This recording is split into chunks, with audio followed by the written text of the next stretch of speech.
Tonight on America's Hope, stories from two women who give their powerful narratives of what it was like to experience the Holocaust as well as the genocide from ISIS. America's Hope starts now.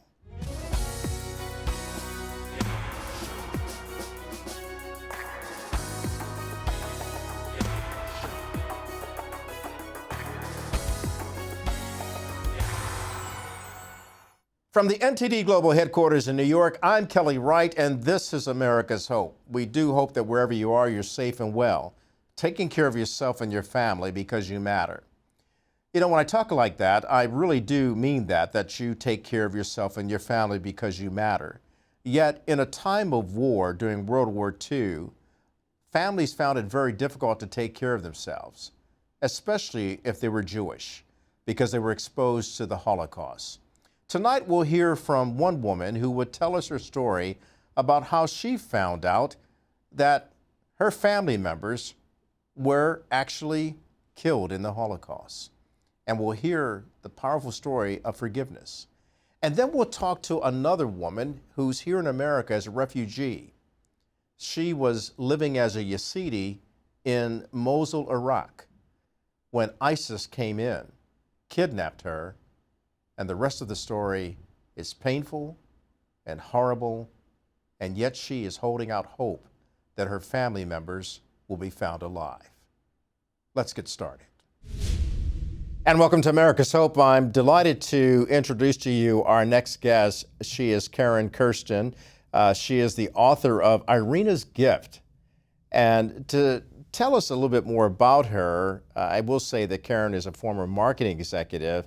She's also an Australian-American writer and Holocaust educator who speaks on the topics of hatred and reconciliation around the world.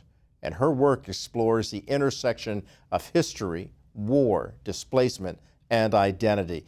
In fact, Karen, you and I were just talking about before coming on as my guest about the fact that you encourage all people to actually visit the concentration camps of World War II. And I'd like to start right there. Why do you think that is important for many people throughout the world to take a tour of such a place of evil and death? I think it's important because, as my grandmother said, who was an Auschwitz survivor, she worried that it would happen again. And I have actually toured Auschwitz listening to my grandmother, who I interviewed, in my ears. And I watched school children, students from Germany, from the UK. They just stop in silence when they're there. They're not looking at their phones. They're not taking pictures on Instagram, because when you see terms like the fact that 1.1 million people were murdered in Auschwitz, it's really the numbers are too big for us to grasp. But when you go there and you see the vastness of this factory of death, and that's what it was, the Germans basically industrialized genocide, you come away saying, I don't want that ever to happen again either.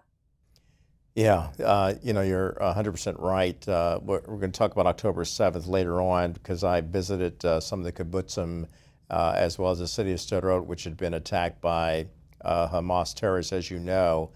And while it was deadly and devastating, 1,200 people losing their lives that day, October 7th, 2023, people in Israel have told me, do not compare this to the Holocaust.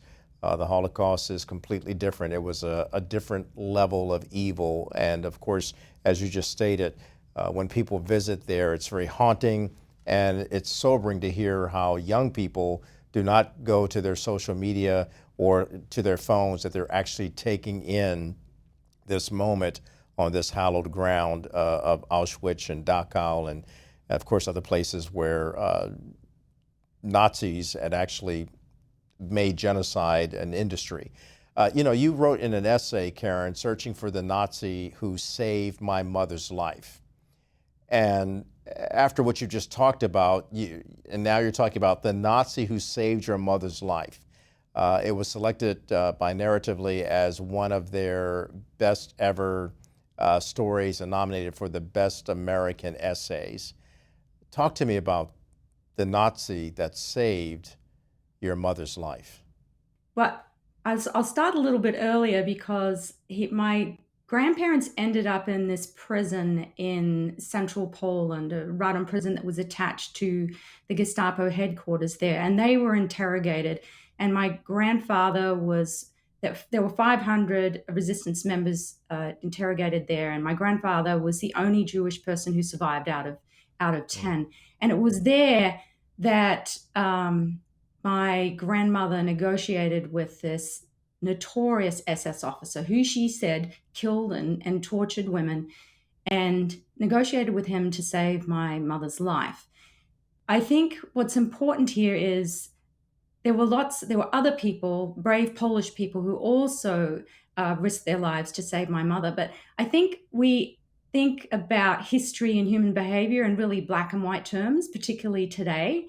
And when I go into schools and tell my parents' story, and the children ask me, "Well, was he a good man or an evil man?" I love throwing that question back at them, because I wouldn't be sitting here talking to you today if he hadn't have done what he did. But at the same time, he was a murderer. So life is complicated, and human behavior is very complicated too. You know, it is. And yet, in this particular situation, I'm grateful that you're here to tell your story and your family's story, especially for such a time as this. It's so important to hear what you experienced as a child growing up, the child of a Holocaust survivor, your mother and your grandparents.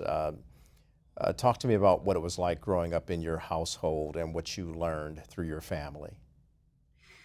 Well, my parents and my grandparents didn't live in a particularly Jewish area. They wanted to live as far away from the refugees that had come from Poland and Hungary. And I grew up in Australia. And I knew they were Polish, I knew they were Jewish, and I knew they were atheists, but they never talked about the war. They were holding in all these secrets behind this wall of silence. One of my earliest memories is when I was 4 years old, and I was in my grandmother's kitchen and watching her chop beets and onions for a soup. And I asked her, "Nana, what are those green numbers tattooed on your arm?" And she said to me, she didn't blink, and she said, "That's my phone number. I put it there so I'd never forget it." And so they were hiding everything behind this wall of silence. They didn't talk about the war. How did you get them to reveal this, or how did you discover the war and the fact that your family had been exposed to the brutal Holocaust that took place during World War II? It started with Schindler's List. My grandmother had never talked about Auschwitz until then, and she asked me to take her to the movie, not my mother, which was very strange. And it was a week later, she asked me to take her out to dinner, and she started telling me about Dr. Mengele, who the Auschwitz prisoners called the Angel of Death, and how he would line them up for hours on the assembly plots in the snow, and how he would inspect them with his white gloves, and he would pull women in line next to her. He would touch them with his whip and pull them out of line. And so she was telling me things that she had never told my mother or her son. And years later, she let me interview her. And so she told me the bits of her story that she was able to tell me. And on the last day, she said to me, "I'm worried what happened to me is going to happen again. Do you think someone will want to know all of this?" And that is when I promised her that I would tell her story. And to this day, I know she had never told anyone else. She had never told her son the details, or my mother the details of what happened in Auschwitz. Sometimes I've learned this from people who've studied refugees and survivors of war. Sometimes it takes another generation for people to be able to reveal what happened to them. They couldn't themselves believe what had happened to them. And so often they tell their grandchildren what they are unable to tell their own children. You know, you're so right. It's really kind of what a victim goes through. They try to forget it, the pain. It's so it's so visceral, and it takes a while for them to break through the post-traumatic stress syndrome that they're going through, and then sometimes survivor's guilt. Did you witness any survivor's Absolutely. guilt in your grandmother?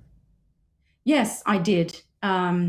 She adored her father, and I saw in her story that she felt guilty that she survived and he didn't. In Irena's gift, you'll read about this. She had a relationship. Uh, she hated somebody who sent a letter to my mother who told her that she was actually the people who raised her weren't actually her parents. They were actually her aunt and uncle. So the woman I grew up thinking of as my grandmother was actually Irena's sister, and Irena was murdered by the Nazis during the war. And so as I got to understand her story, I realized she really hated the man who sent the letter, who was my mother's biological father. And I think a lot of that was survivor's guilt. He had helped organize somebody who could have got her father out of the Warsaw Ghetto, but he refused to go. He didn't want to leave his home. He thought the war would end. And I think part of her hate for this man who sent the letter was feeling guilty that he could have saved her father. Hi, everybody. I hope you're enjoying this episode so far of America's Hope. If you'd like to see it in its entirety, just click on the link below. Thanks for watching.